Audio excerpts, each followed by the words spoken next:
Gumelar Ferdiansyah Pratama selaku pemilik YouTube channel ini mengucapkan selamat datang kembali di channel Gumelar Ferdiansyah Pratama. Tuban letaknya strategis loh, tepatnya berada di perbatasan Jawa Tengah dan Jawa Timur, di perlintasan Jalan Nasional dan Dangles. Beberapa wisata alam yang ada di Tuban seperti Goa Akbar, air terjun Ngerilip, pantai mangrove, dan lainnya. Di Tuban juga terdapat beberapa pondok pesantren yang cocok sebagai tempat belajar ilmu agama, dan ini dia pondok pesantren terbaik di Tuban, versi Gumelar Ferdiansyah Pratama. Yang pertama, Pondok Pesantren Langitan. Pondok ini adalah salah satu lembaga pendidikan Islam tertua di Indonesia. Berdirinya lembaga ini jauh sebelum Indonesia merdeka, yaitu tepatnya tahun 1852. Komplek Pondok Pesantren Langitan terletak di samping Bengawan Solo dan berada di atas areal tanah seluas kurang lebih 7 hektar. Lembaga pendidikan ini dahulunya adalah hanya sebuah surau kecil tempat pendiri Pondok Pesantren Langitan, Ki Haji Muhammad Nur. Perjalanan Pondok Pesantren Langitan dari periode ke periode selanjutnya senantiasa memperlihatkan peningkatan yang dinafis dan signifikan. Namun perkembangannya terjadi secara gradual dan kondisional. Dalam rentang masa 1,5 abad, Pondok Pesantren Langitan telah menunjukkan kiprah dan peran yang luar biasa, menjadi pondok yang representatif dan populer di mata masyarakat luas, baik dalam negeri maupun mancanegara. Usaha-usaha ke arah pembaharuan dan modernisasi memang sebuah konsekuensi dari sebuah dunia yang modern. Namun Pondok Pesantren Langitan dalam hal ini mempunyai batasan-batasan yang konkret. Pembaharuan dan modernisasi tidak boleh mengubah atau mereduksi orientasi dan idealisme pesantren.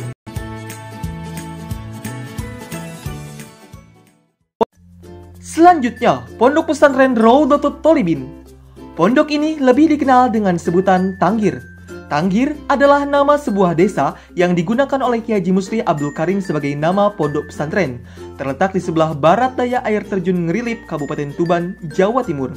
Awal mula berdiri Pondok Pesantren Tanggir berkaitan erat dengan kepindahan dan menetapnya Ki Haji Musli Abdul Karim di Desa Tanggir, Tuban pada tahun 1950. Pondok Pesantren Tanggir berkembang menjadi pusat studi Islam sejak 5 tahun setelah kemerdekaan Republik Indonesia sampai saat ini. Sebagai pusat pendidikan Islam, Pondok Pesantren Tanggir mencetak generasi bangsa yang cerdas ruhaniah, juga smart intelektual, mumpuni dalam keberagaman bidang, juga keberagaman Islam yang otentik. Pondok Pesantren Tanggir memadukan antara tradisi yang mampu mengisi kemodernitasan dan terbukti telah melahirkan banyak tokoh-tokoh yang soleh keagamaan sekaligus soleh sosial.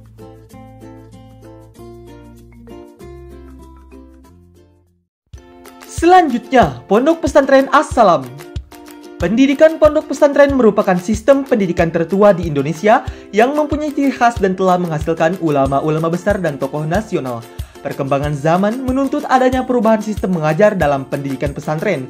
Dalam hal ini, KMI As-Salam Bangilan Tuban yang didirikan oleh Ki Haji Abdul Muhaimin Tamam merupakan salah satu dari beragam perubahan dalam pendidikan pondok pesantren dengan mengadakan sistem klasikal namun tetap dalam naungan pondok pesantren. Karena itu, Pondok Pesantren As-Salam dan KMI-nya masih tetap istiqomah dan konsisten melakukan perannya sebagai pusat pendalaman baik ilmu agama tafaqquh fiddin dalam lembaga dakwah Islamiyah yang dapat mencetak kader pondok pesantren yang mempunyai tanggung jawab dan mengamalkan segala kemampuan ilmu yang dimiliki menuju khair ummah.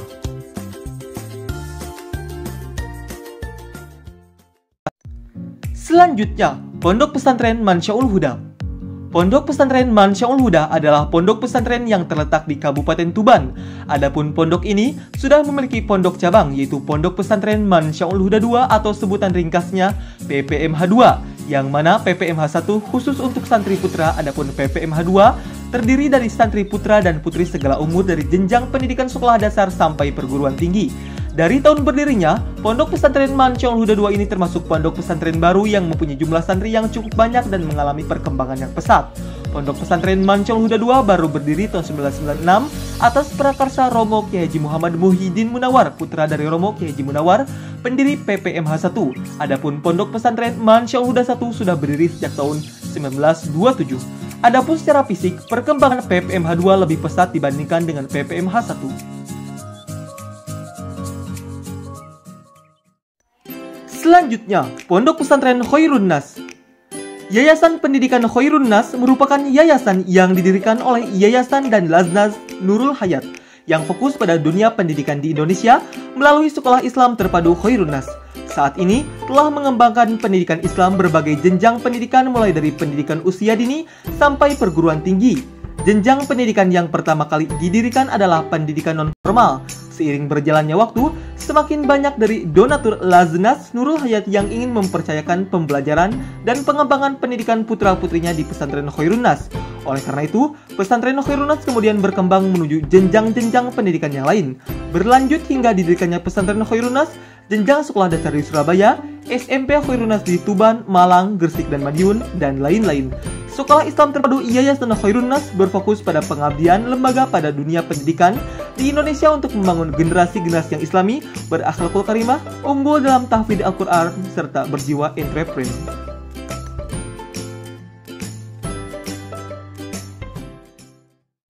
Selanjutnya, Al-Uswah Islamic Boarding School. Al-Uswah Islamic Boarding School merupakan sebuah lembaga pendidikan Islam yang cenderung lebih memfokuskan pendidikan formalnya. Lembaga ini memiliki jenjang pendidikan formal seperti SMPIT Al-Uswah, SMAIT Al-Uswah, dan lain-lain. Penerapan kurikulum di Al-Uswah ini mengacu pada kurikulum Departemen Pendidikan Nasional, diperkaya dengan kurikulum standar Jaringan Sekolah Islam Terpadu Indonesia, Majelis Pesantren dan Ma'had Indonesia, serta memperhatikan budaya dan kearifan lokal. Adapun metode pembelajaran di Al-Uswah menggunakan pendekatan modern yang pembelajaran yang variatif dan inovatif, learning by doing, enjoyful learning, quantum teaching and learning, pakem berbasis konsep strategi multiple intelligence, dan pendekatan lingkungan, outbound, serta integral learning. Khusus pembelajaran Al-Quran, Al-Uswah menggunakan metode WAFA. Untuk mahad atau pondok, pembelajaran dilaksanakan dengan metode smart learning dan buku mutaba'ah atau evaluasi yang dilaksanakan setiap hari di asrama. Selanjutnya, Pondok Pesantren dan Majelis Ta'lim Darut Tauhid Al-Hasaniyah. Awal mula pondok ini adalah pengabulan permintaan mengaji dari warga sekitar kepada Kiai Haji Nasiruddin Qodir. Namun tidak beberapa lama setelah ia mengajar kepada masyarakat sekitar, datanglah beberapa santri dari luar daerah untuk mengaji kepadanya. Sebelumnya, Kiai Haji Nasiruddin tidak berkenan menampung para santri karena telah ada pondok di sekitarnya yang diasuh oleh Romo Kiai Haji Ahmad Siddiq. Akan tetapi lama-kelamaan santri yang datang dari luar daerah semakin banyak. Maka dengan keikhlasan hati, beliau menerima para santri untuk mondok kepada beliau. Maka dengan persetujuan dan dorongan dari masyarakat sekitar, pada tahun 1988 berdirilah pondok dengan nama Pondok Pesantren Putra Putri dan Majelis Ta'lim Darut Tauhid Al-Alawi. Pada akhir tahun 2001, Kiai Haji Nasiruddin Qodir mendapat risalah dari guru beliau di Mekah yang isinya sebuah perintah untuk merubah nama pondok tersebut dengan nama yang telah diistiqorohi dengan nama Pondok Pesantren Putra Putri dan Majelis Ta'lim Darut Tauhid Al-Hasaniyah.